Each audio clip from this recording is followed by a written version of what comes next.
Um, Good day, everyone. It is such an honor to bring New York Times bestselling author John Grisham to Graves Library today. We appreciate your willingness to embrace our new ways of beaming people up, so to speak. We are grateful to our friends, Billy and Rosemary Shore, for reaching out to this very special guest on our community's behalf. In the past 18 months, we have tried our best to find creative programs and services to keep our residents engaged and our doors open. We have a community that embraces its public library. For that, I am thankful and very humbled. With the incredible generosity of our sponsors, Spinnaker Trust, Fine Print Booksellers, Kennebunk Beach Realty, the Climate Initiative, Partners Bank, Pac Maynard Realty, Cider Mill Press, Kennebunk Savings Bank, Mutasia Inc., Tourist in Town, Volk Packaging, Doubleday Books, and our tech guy, Mike, back there, and our fabulous food person over there, Ann Rayner, our community at large, and all of the attendees through this website, we are able to gather today. On behalf of the library, I also want to thank our friends, Todd and Jillian at Doubleday Books, for steering us through this incredible ride. In addition to thanking our sponsors, I have the great pleasure of introducing our interviewer today. Billy Shore is the founder and executive chair of Share Our Strength, the parent organization for the No Kid Hungry campaign. Since founding Share Our Strength in 1984 with his sister Debbie, Billy has led the organization in raising more than $700 million. That's $700 million to fight hunger and poverty, and has won the support of national leaders in business, government, health, and education, sports, and entertainment. So with great pleasure, I now turn things over to Billy. Thank you so much, and take it away. Lou, thanks so much to you and to all of the folks that you've mentioned. It's a real treat to be here at the Graves Memorial Library, especially with John Grisham. What an amazing person. And I know everyone's here to hear from John, so I'm going to keep this brief, and I'll just, as I say, echo the thank yous that Mary Lou made, and thank you in particular, John. The one thing I would say, it's kind of a cliche to say that somebody needs no introduction. That's obviously true in your case. Everybody knows you and reads you and loves your work, but I would just want to add, one other dimension to who you are that, maybe not everybody is aware of. Your prominence as a writer probably crowds out sometimes the fact that you're also an incredible humanitarian. You're a justice advocate involved with the Innocence Project and reversing wrongful convictions. You've been a passionate supporter of our No Kid Hungry campaign. I've actually had the opportunity to see you in action. You and I and a group traveled to the border in Texas, the Texas-Mexico border. And one of the images imprinted in my mind, John, is you in shirt sleeves, drenched in sweat as we all were, ladling out soup and sandwiches to some of the most desperate human beings you've ever encountered on this planet, who had traveled from Honduras, Nicaragua, El Salvador, up through Mexico, looking for a better future. And at that moment, just simply needed some food, and you were there for them. So I can't thank you enough for doing this. This library is a real anchor of the community. We've got many of the community's most distinguished citizens upstairs who are going to join a little bit later. But on the pub week of your new book, The Judges List, on behalf of all of us, thank you, John. Thank you, Billy. I'm delighted to be here during pub week, and look forward to the conversation. John, you're not only a great storyteller, but you're also a great reader. And before we even get to the Judges List, I know folks would love to hear just what do you read? What authors do you admire? Where did your love of books begin? I feel like you supporting this library and the fundraising we're doing is so characteristic and such an intersection of your talents and your passions. When I was a kid, Billy, we moved around a lot in the Deep South, and we did not always have a television. In any new town we moved into, my mom didn't like television. When we moved to a new town, small towns, we would do two things right off the bat. Join the local Baptist church and then check out the library. And I had a bunch of brothers and sisters, and we could gauge the quality of life in any new town by how good the library was and how many books we could check out at one time. And we'd take a stack of books home and we would swap them, read them. Our mother would read to us. We always had library books stacked all over the house, and we would check out as many as we could. So I grew up in that type of an environment, sort of an anti-television, pro-reading environment. And I always loved to read. I had great school teachers who encouraged us to read. I never thought about writing. It wasn't a childhood dream. I never studied creative writing. I read a lot during college.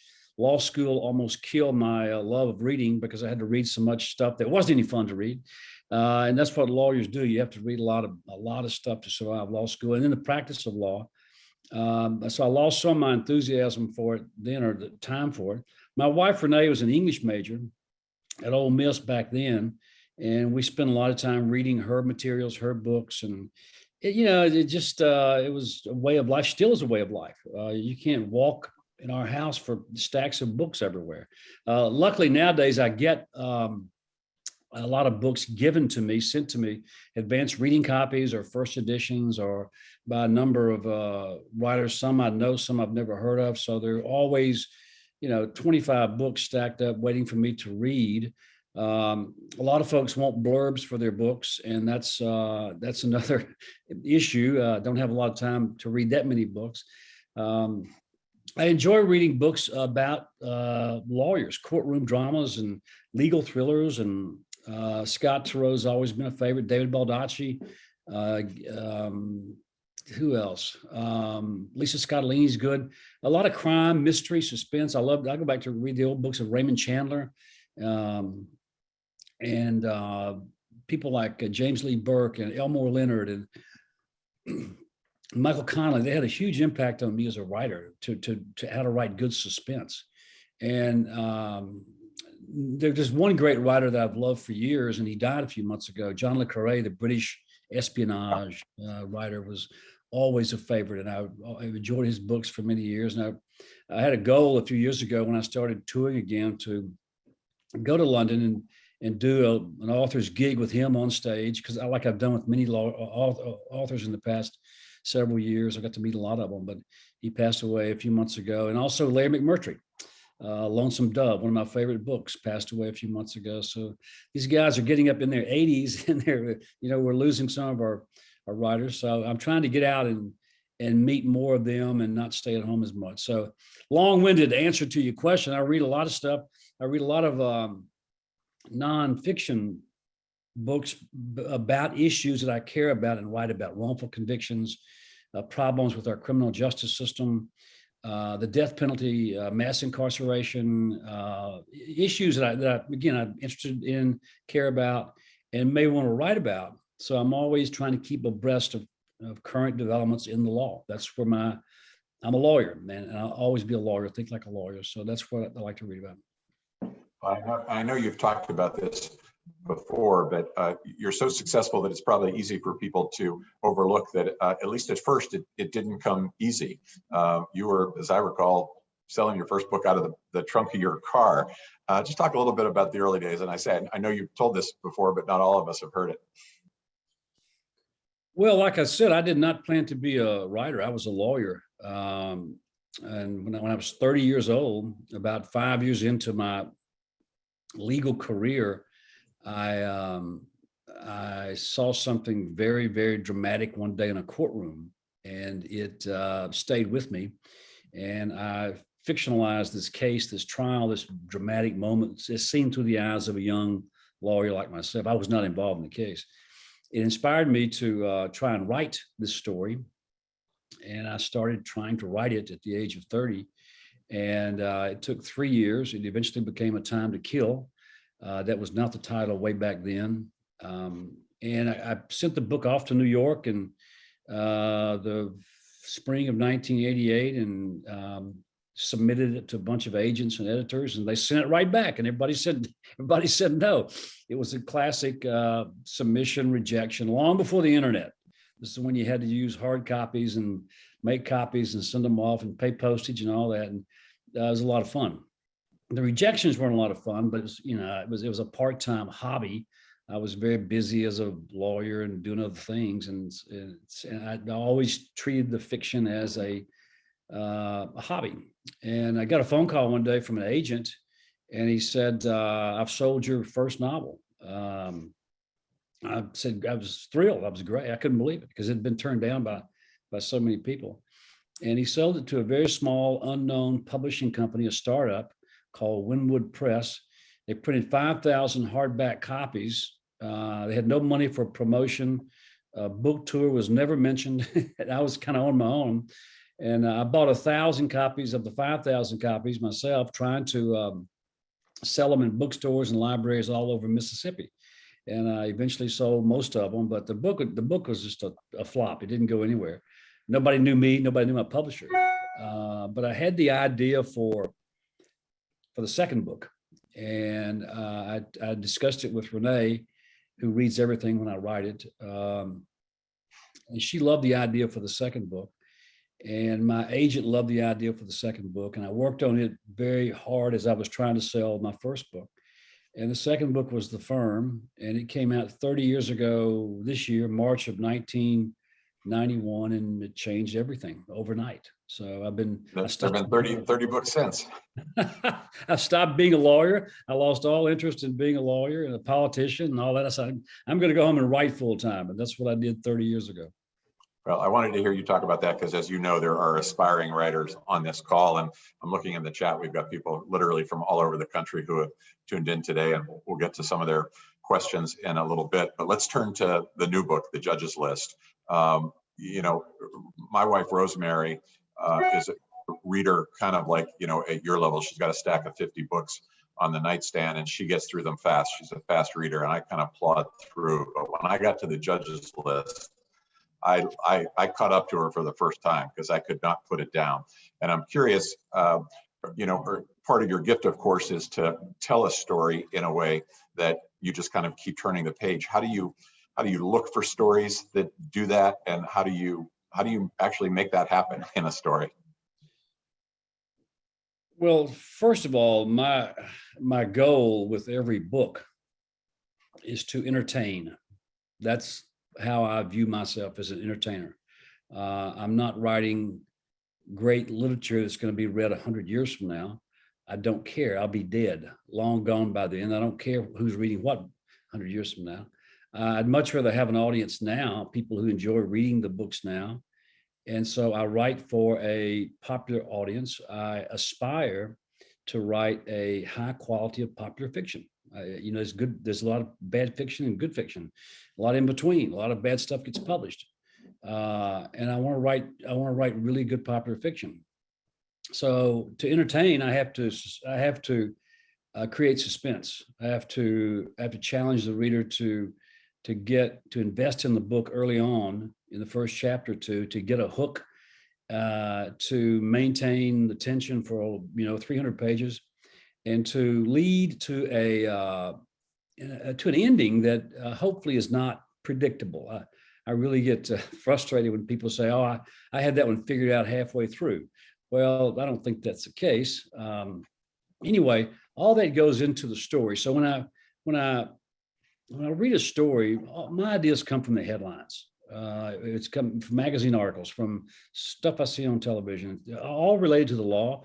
Cases, lawsuits, law firms blowing up, appeals, courts, judicial elections, all these issues that I love to read about. And when I study the law or research the law like that, there's just a lot of ideas. It's just a lot of ideas that constantly come at me, where you could take maybe a real crime, say the lawyer faked his death, stole a bunch of money, and disappeared off to a foreign country, and they found him. Well, that's happened. It's happened more than once. You take a story like that, change a few facts, and you can really create, something that's. So when I finally get a good story, this is all mentally. These go on for a long time. But when the good stories stick, I'll start writing things down. I'll start clipping newspaper articles and magazine articles and building a file, based on that idea, and watch the idea come together. Some of them disappear, the bad ones disappear, the good ones stick. And so I'll eventually get around to, what's next? What book should I write next? It's a constant process of just filtering stories, trying to find the best stories. Then when I'm serious about a story, when I'm ready to write, I start every year on January the 1st. I make myself start January the 1st. And with the goal of finishing by July the 1st. So it takes 6 months, but maybe I'm writing full time. I'm writing 1,000 words a day. Before I start though, I sit down and do something that most writers hate to do. And most writers claim they don't do, and that's to make an outline. And I start with, I've got the idea, I've got the beginning, the middle, and the end. And I literally write one chapter, what's going to happen in chapter 1, then chapter 2, then chapter 3. And when I get to chapter 40, the story's over, but I know what's going to happen. And when you do that, you really flesh out the story and you see the whole novel. It's really hard to get lost. Writers are notorious for having a brilliant idea and then without much forethought, jumping in and writing like crazy for 6 months and having 50,000 words and then stop dead cold because they don't know what to do next. They've written themselves into a corner. They can't get out of it. They don't know the ending and they put it away. That's not unusual in this business. And I've just never wanted to waste that much time. I'd much rather know where I'm going when I start. And stick to the outline. You cannot outline everything that's going to happen. You don't want to. The surprises are always pleasant for a writer to create a new character or to get rid of an old character or to have a new subplot that comes out of nowhere. But it's still a process. And when you do it every day, when you're writing every day, you're really caught up in the story. You learn how to plot. You learn how to capture the reader. You learn how to, hang a suspenseful moment for a chapter or two. And it's a lot of work pre-planning, but also after a lot of books, it gets easier. John, I got a little taste of that once. You won't remember this, but it really left an imprint on me in terms of how hard the work is. And I know you make it look easy and you always say, well, it's not that hard. But we had lunch once in Charlottesville and I came down from Share Our Strength with one of my colleagues, and it was you and your wife, Renee, and a couple other folks there. And we were, I don't know, maybe 10 minutes into the lunch, and Renee from across the table said, "How many words today, John?" And I remember you saying, well, we got interrupted a couple of times. There were a couple of calls, and Renee was like, "How many words today, John?" And you said, well, the landscape guy showed up, and that interrupted me. And Renee was, "How many words today, John?"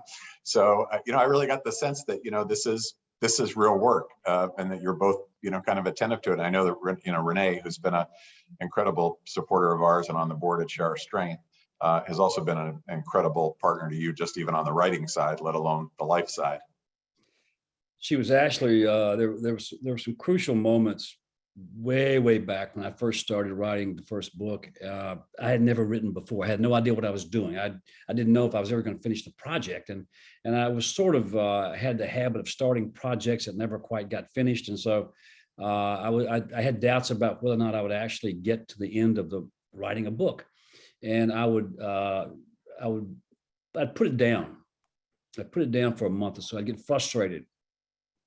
I'd walk in a bookstore and I'd see this wall of these brand new New York Times bestsellers, the new releases, dozens and dozens of books written by writers that I admired.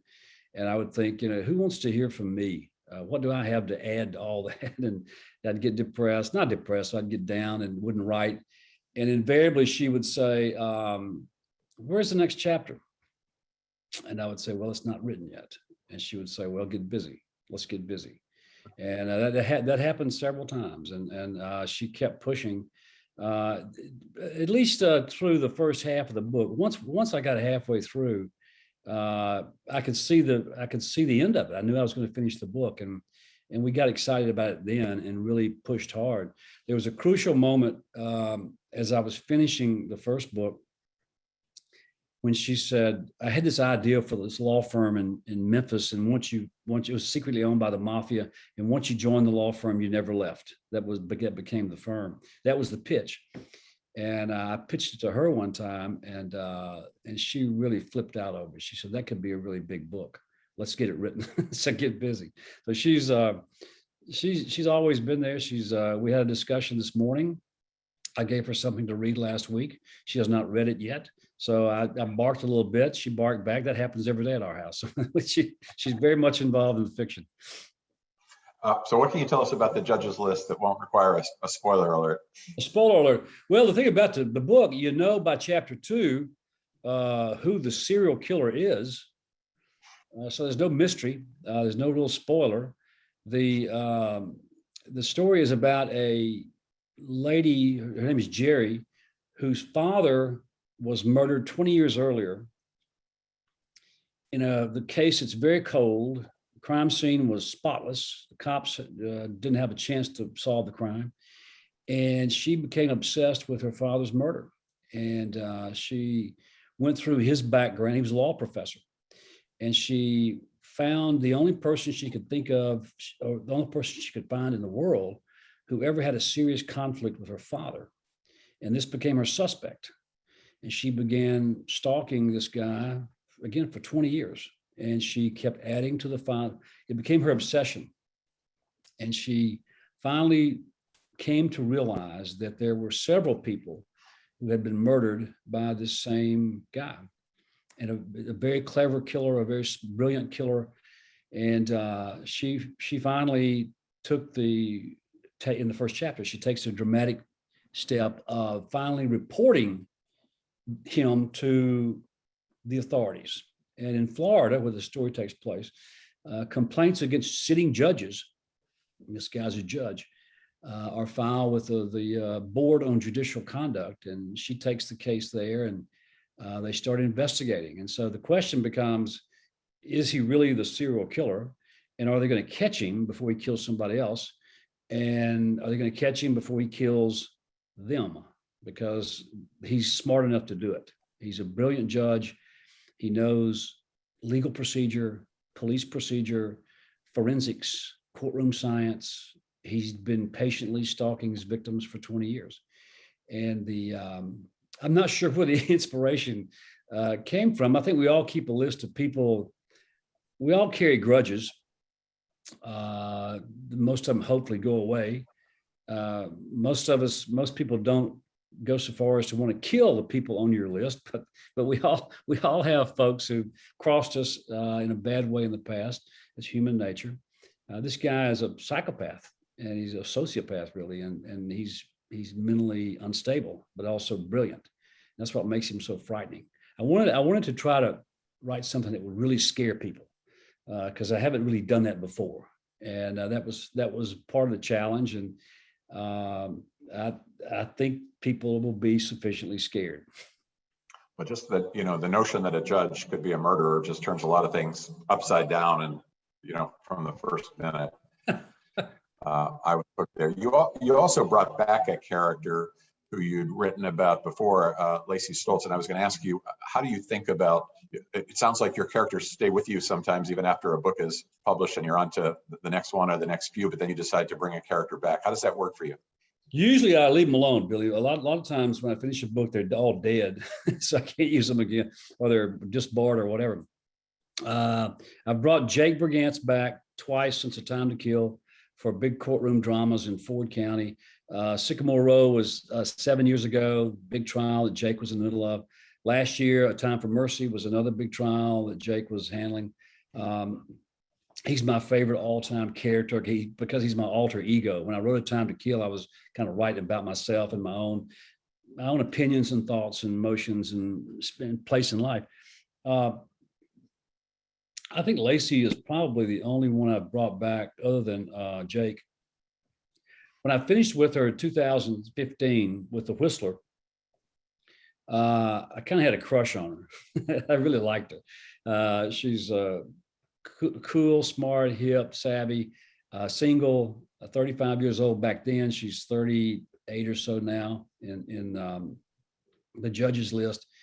She's just a cool person. She's in a dead-end job. She wants to give it up, and she works for what's sort of like a governmental bureaucracy. It's a small unit charged with the authority of taking complaints against judges, almost all of which are frivolous, and investigating. And so she's kind of stuck in a job she's not crazy about until Jerry comes along and says, we've got a problem with the judge, a serious problem.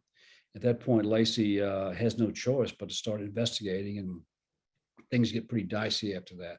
When the story's over, no spoiler alert, but I think Lacey's going to probably leave where she is.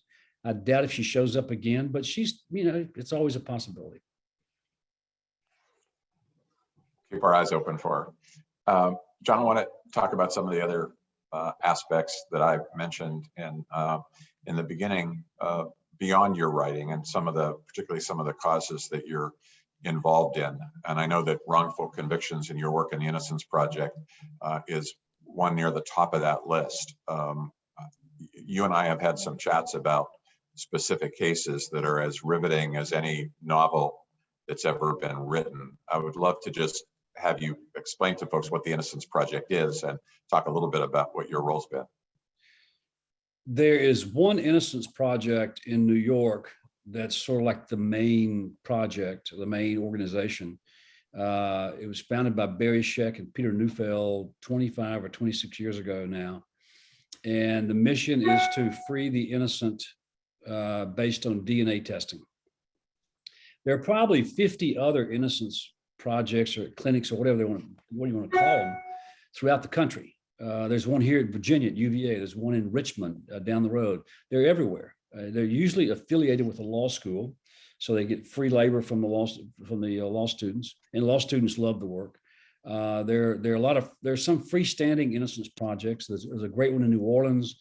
There's a great one in DC, just funded by lawyers who care, or corporations who give money, and they take cases. There's no shortage of wrongful conviction cases, and there will not be for a long time. There are thousands of innocent people in prison, and most people don't want to believe that, but I came to realize it years ago. I know it's true.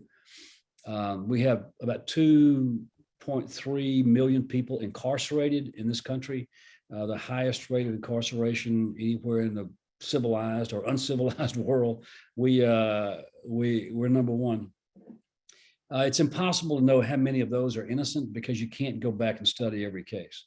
But some estimates range from 2% to 10%. Those are still very big numbers. That's tens of thousands of people locked away for somebody else's crime.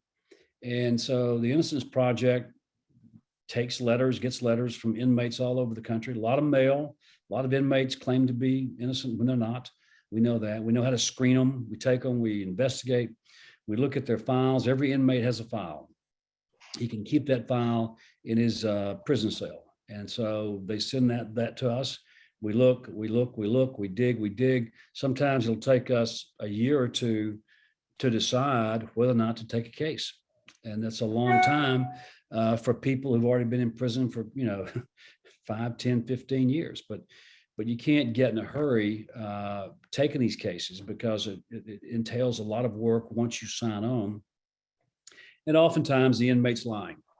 Oftentimes we get DNA testing and the DNA testing nails our potential client. That's what happens. That's the downside to it, but we can't help that. We have to keep going and take cases that we think have merit.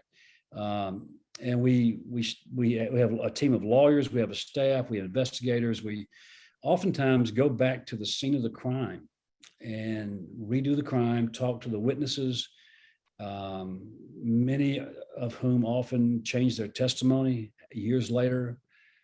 We talk to the police, the prosecutors. It's a process.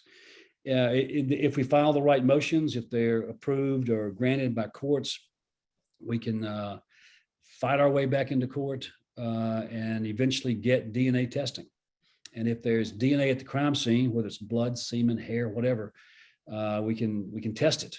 And that's how we have exonerated 375 men in 25 years, several of whom were on death row. I'm not sure we have any female clients. I think it's all male so far. There have been about 2,000 exonerations in the last 30 years with other innocence projects everywhere. And a handful of women are included in that number. So the grand total is 2,000, 2,500. The Innocence Project in New York has 375.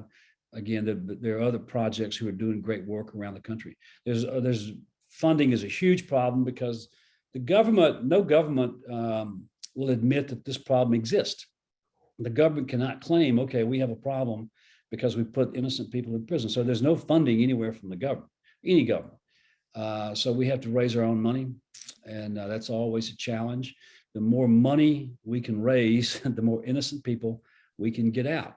We believe that innocent people should not go to prison and guilty people should go to prison. It's that simple. That's the bulk of our work. We also work hard with policy. We push legislation in all 50 states to try and prevent wrongful convictions. We advocate for such things as compensation for our clients once they get out and are exonerated. And I think every state now has a compensation scheme, so these guys at least get something when they get out. We're trying to change police procedures, interrogation techniques. We're trying to do away with immunity. The people who are responsible for wrongful convictions are the police and the prosecutors. And they many times put on witnesses who are lying. They recruit witnesses to lie. They conceal evidence. They manufacture evidence. They do all kinds of really rotten things to nail an innocent person. They should be punished for that. But they are immune because they're government officers. And we're trying to remove the immunity so they would not feel so free to misbehave the way they do. So a lot of legislation that we push, we're making progress. It's very, very slow. I've said many times, it's relatively easy to put an innocent person in prison. It's virtually impossible to get them out, even with DNA testing. I remember asking you once if it kept you up at night. You've gotten to know some of these men personally, and you know how long that they've been there. That's got to weigh on you sometimes. It's a big responsibility. I am pen pals with several. We've been writing letters back and forth for a long time. 3 of my pen pals were released in the last 18 months.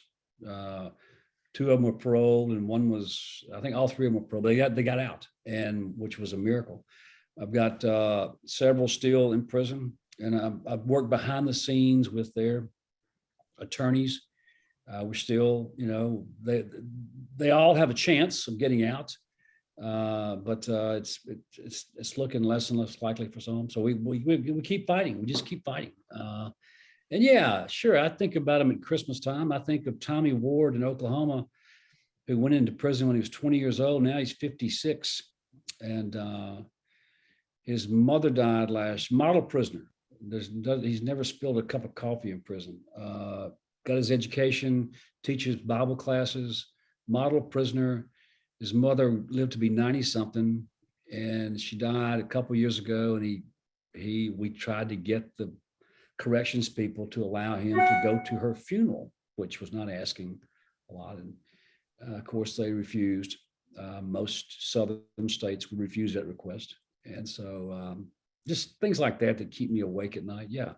And you know what, Billy, it's not, I've been active in innocence work for 15 years, and it's never going to go away. I've written about wrongful convictions in novels. I've written one nonfiction book called The Innocent Man. It's just a recurring story. Every wrongful conviction deserves to be its own book because the stories are so fantastic from a storytelling point of view, because of the human suffering, the wasted time, wasted lives, wasted money, wasted everything that people endure when they're locked up. And I wish I could write all of them, but I can't do that. There's just so many of them. Well, one other thing I want to ask you about before we turn to some of the questions, and we've got a lot of great questions from our friends around the country, is about the issue that brought you and I together, which is childhood hunger. And I remember coming and speaking with you and Renee, probably 7 or 8 years ago now, and the issue resonated for a lot of reasons with you in terms of the No Kid Hungry campaign. But one was because you had a daughter who was teaching in public schools and was seeing it in her classroom. So I was just going to ask you to say a word about that. My daughter, Shay, is now 35 years old. She lives in Raleigh. She's back in the classroom this year. She has 2 kids, our grandkids. And her first classroom was probably 10 years ago. And she had a great charter school and a magnet school, charters, whatever they want to call it, in Raleigh. She had 20 fifth graders, her first class. And Renee and I went down and helped her decorate the classroom. We went to, she's going to emphasize reading and literacy. We went to bookstores and we found every one of the 84 copies of the Hardy Boys and 45 copies of Nancy Drew. And we bought all these books and put on the shelves. And so she had a great little library. We helped her decorate it. And it was a big moment for her and big moment for us. We were very proud of her. And we should call every night with the latest update from, whatever, all 20 kids did that we heard all about it. And she called not long into the semester. She called one night and she was very upset because she realized a couple of the kids had come to school hungry and the bus arrived late, so they could not get by the cafeteria to grab a quick breakfast. And she had hungry kids in her classroom. And we had never thought about children being hungry in America. And this is a pretty nice school, not far from the campus at NC State. A remarkable school because they had kids from like 44 countries there. It was really an unusual place, great school. But to think that those little kids could be hungry, not getting food at home, and we were stunned by it. And we, of course, took off down there, started buying groceries, and Shay had drawers full of food for the kids, and she started working to change procedures so that the kids did not face as many stigmas when they got free or reduced lunches or breakfast. And so it became an issue for especially my wife, Renee, working with that school. And then not long after that, she met Dorothy McAuliffe, who was the First Lady of Virginia, and they became friends. And you're very close to Dorothy, and one thing led to another. And so Renee plunged into the issue of childhood hunger and gave me no choice but to follow her. And we have had a lot of fun doing a lot of good work in the past 6 or 7 years, raising money to fight childhood hunger, which is, as you've said a million times, Billy, it's a problem that can be solved. It's ridiculous to have so much food in one country and have, 1 out of 6 kids right now face hunger issues. The pandemic sent it, I think we were down to 1 out of 4 before the pandemic.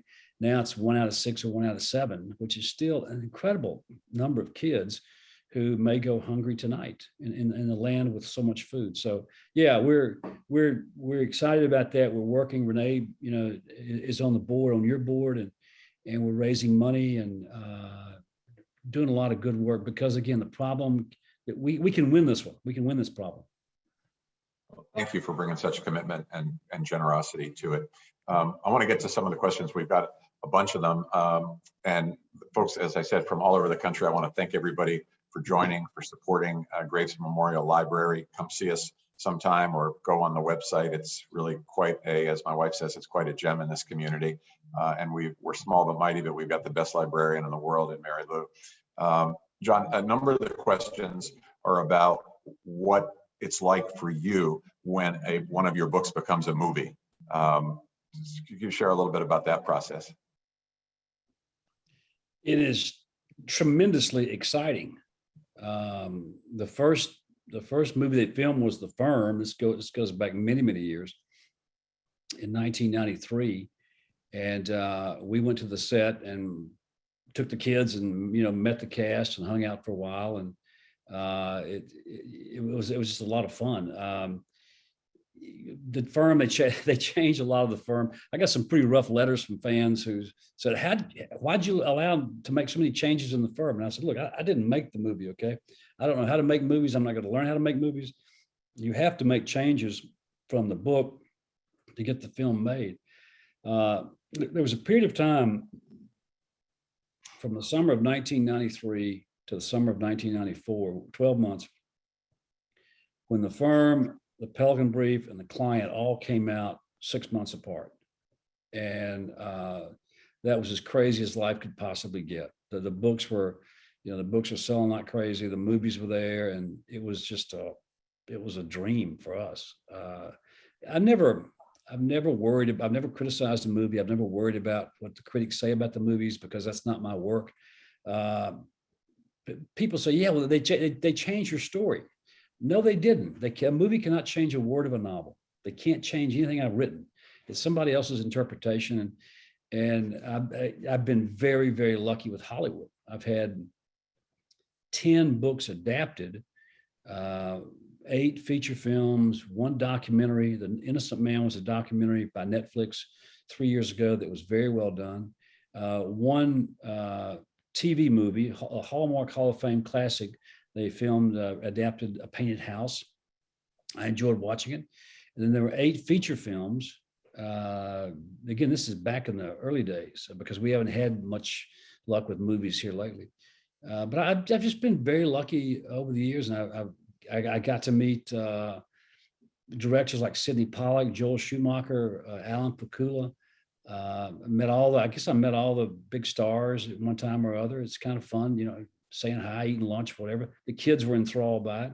But we drove back home. We drove back to the farm. We never got caught up in the glitz and all that of Hollywood. It's just it's a strange place, and those are not real friendships. You meet them for a few minutes, and you have them on film forever, which is good.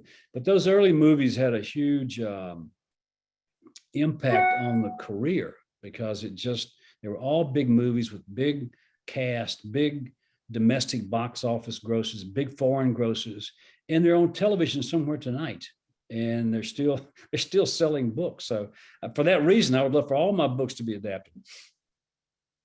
Well, a couple of the other questions are about your writing process, and particularly the degree to which you do research. So there have been a couple of questions in the chat here about how detailed your novels are. One of my friends, who you'll be glad to know, sent in a question, is Trevor Cornwell. He's the nephew of David Cornwell, John Le Carre, and he was asking about what your research process is. So I thought it'd be good. You touched on that, but I'd love to hear you drill down on that a little bit. Yeah, the research is if it's not really legal research, it can be fun. For example, I've been to death row in I think 6 states. Those are depressing places, but they're terribly fascinating. And I'll probably go to another one if I'm doing something with the Innocence Project or writing a novel. I've been to a lot of foreign countries. You can set a book or parts of a book almost anywhere in the world, and occasionally I'll think of a spot I haven't been to before and set the story there. For example, 2 years ago, I published a book called The Guardians, which is about a Innocence Project group, and I put the book in Savannah because I'd never been to Savannah, and I wanted to go there and just see what the town was like. So Renee and I went there and did research and had a good time hanging out. It was fun to see that. I have a list of places I want to go to, one of these days, sort of a bucket list. And so it's fun to set a few scenes there. The research has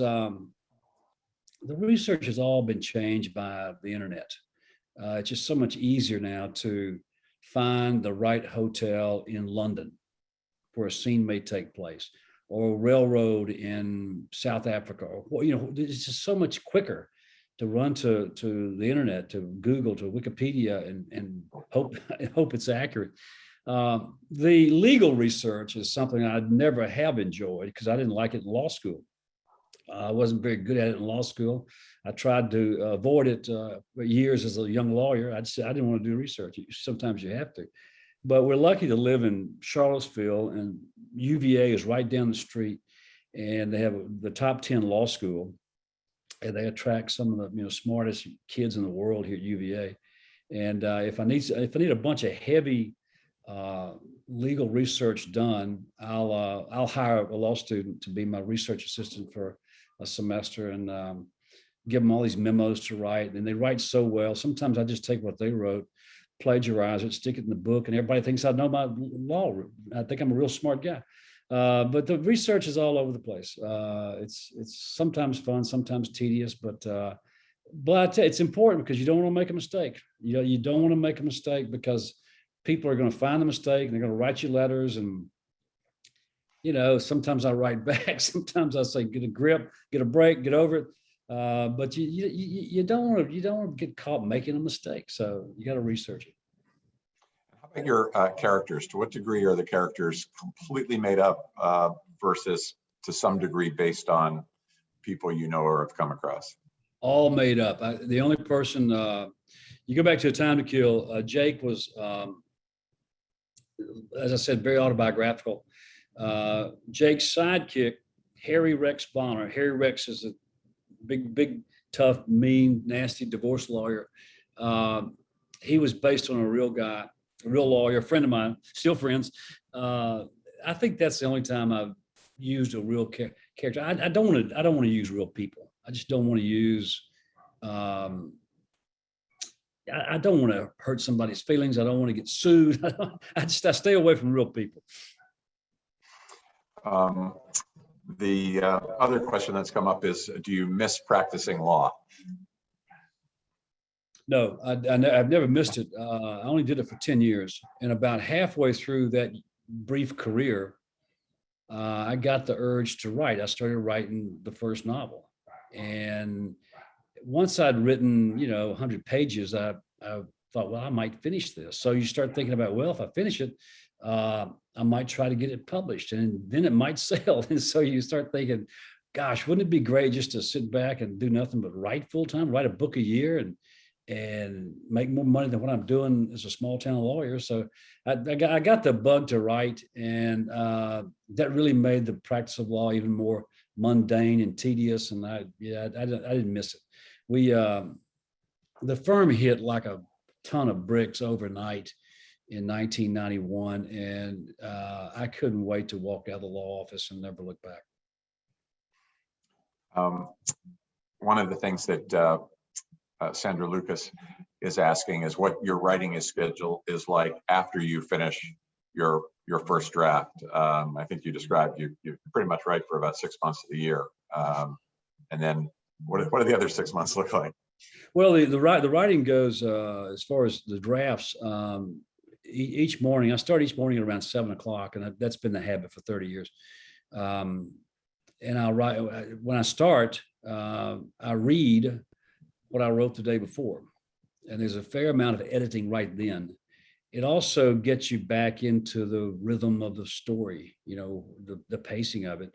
And then I try to do 1,000 words that day. And that may take 5 hours, it may take 3 hours. There's no rush. So then when I finish the first draft, or the first draft of the chapter, Renee reads, she now reads like in chunks of 100 pages. And she goes through it with a big, thick red magic marker and just loves to mark it up. And then she gives it back to me, and I go back to another draft. I turn that draft into my agent, who used to be my editor and still edits. And he goes through a very thorough edit. So we go back and forth. There's a lot of editing at that point. And then around July the 1st, I submit that pretty clean draft to Doubleday. It takes about 6 weeks after that to deal with the copy editors, to the proofreaders. Usually by the middle of August, we're finished with the book. Finally, I make them tell me, okay, what day are you going to go to press? Because until that day, I can still tinker, and I'll tinker until the last minute, changing something. And they start printing the books then, but usually by, there's not much downtime. There's not much downtime, Billy, because during the course of all this, if we want to take a trip or go off to the beach with the kids, we just go do it. I mean, it's not like I can't miss a week here and there. So we get all the travel we want, and all the breaks we want. But usually August is kind of slow, and by Labor Day, I'm bored out of my mind, and I'll start writing something else, a kid's book or a sports book, or short stories or something. And that's what I'm doing now. I can't go from 7 o'clock in the morning till 11 o'clock without doing anything, without writing anything. So the pandemic really kept us home, and we couldn't travel. So I wrote 2 books last year, both of them way too thick. I wrote over 300,000 words last year, which is obscene, but it's all I could do was write, So I wrote A Time for Mercy, and I wrote Sully back to back, and both of them were a bit too long, but I'm trying to make each book shorter. One of the questions is, did you get to go to Italy to write the 2 books set there, Playing for Pizza? Was that on your bucket list to write from Italy? Great story. I've gone to Italy a lot. I have a great publisher in Italy. And years ago, we started going over there and hanging out with the publisher and doing events. And, the Italians we sell a lot of books in Italy. And so I wanted to write the story called The Broker. And The Broker could be set anywhere in the world, or start off anywhere in the world. And there were some certain places in Italy I'd never been to. And I remember looking at a map at Bologna, and I said, I've never been to Bologna, so I'm going to start the book off in Bologna. And so that's what I did, wrote the book. And I went over 2 or 3 times as I was writing to taste the food, drink the wine, hang out, really heavy lifting. That's my research. And one time in Bologna, I always get a car and a driver, an English-speaking driver. And my driver was this big, tough Italian guy, and his English was really good. And I said, well, how'd you pick up the language? He said, well, I play center. And I thought, I didn't know what center meant on a soccer field. He was not built like a soccer player, or I thought it maybe rugby or something. He said, no, I'm the center, and the quarterback is always an American. And I thought, okay, what are you talking about? He said, we have an American football league in Italy. And one thing led to the other. He took me to practice one day, and there was these big, tough Italian guys who loved to put on pads and just pummel each other every day in practice. And each team back then could have 2 Americans. So every quarterback was an American, and they usually had a little fast running back that nobody could catch. And that was the league. They had like 10 teams, and that led to Playing for Pizza. I went back after The Broker came out. I went back and I set the book in Parma, a beautiful town close to Milan. And I went back and forth several times to do. So yeah, those 2 books were just a hoot to write, because I went to Italy. I think I gained like 15 pounds in 18 months or something, just eating all the good food. We've only got a couple minutes left, John, but a couple of last questions kind of related to this. One question is, and you talked about, you publish well in Italy. I think your Lord asking, where have the books done best around the world? We're up to, I think, 56 languages. I signed a contract last week for Arabic, a publisher in Lebanon, the first time there. So now we're collecting foreign editions. We do very well we do well in the places where I go and hustle. The Europeans we do great in Europe. We do great in the UK and Europe. In Germany, France, Italy, Spain, they buy a ton of books. They read a ton of books. They read more than we do. They read their own authors. They read American authors, and we do very well there. But those people expect to see the writer. They want you there either in bookstores, giving talks on stage, doing interviews. They just kind of expect to see the writer make the rounds, and it's easy to do. It's fun to go over there. We do the Dutch are famous book buyers, the Finns or the Danes, all throughout Europe. We don't do as well in Asia. We did for a while in Japan. Nowadays, we have contracts in India, China, and Russia, but piracy is such a huge problem for all products in those 3 countries that we're trying to clean that up, but it's very difficult. They simply take a book, they translate it, and they start printing them, and they sell them on the sidewalks for nothing. It's all piracy. It's very hard to police. Do well in Korea, do well in certain areas. So it's fun to watch the foreign stuff and follow the sales and see how many. Stephen King says he has 75 foreign publishers, and I don't think he's telling the truth. I'm trying to catch him. Okay, we got 3 minutes left. I'll ask you three quick questions. One, I'm going to paraphrase because it's a question about what places are on your bucket list to visit. And I'm going to say, what questions besides Kennebunkport are on your bucket list to visit? Well, for years, Maine was on the list. And 3 years ago, we spent Labor Day on the beautiful island of Islesboro near Camden. We left here, it was 95 degrees, got there, it was 72. And when they said, I found my home, I said, well, I'm not sure about February. We'll come back in February.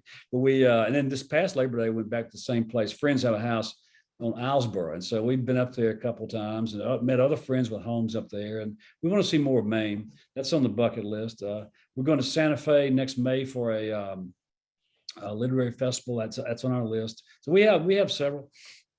Great. Next to last question. Your research on professional sports world for Sully, one of your more recent books. Did it make you a fan of the NBA, and are you a Hornets or a Wizards fan? I'm not a fan. I don't watch the NBA. I love college sports. I love college.